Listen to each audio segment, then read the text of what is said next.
திருச்செந்தூர் முருகப்பெருமானோட வலது கையில் பார்த்தீங்கன்னா ஒரு பூ இருக்கும்.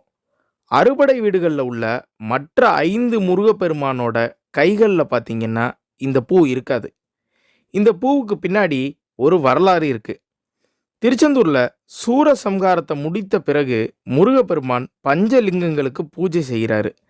அந்த பூஜை நேரத்தில் குறுக்கிட்ட முனிவர்கள் முருகப்பெருமானை அழைக்கிறாங்க. சற்றும் தாமதிக்காத முருகப்பெருமான் முனிவர்களுக்கு பிரச்சனை என்று நினைத்து கையில் உள்ள பூவுடன் முனிவர்களுக்கு காட்சி தராரு.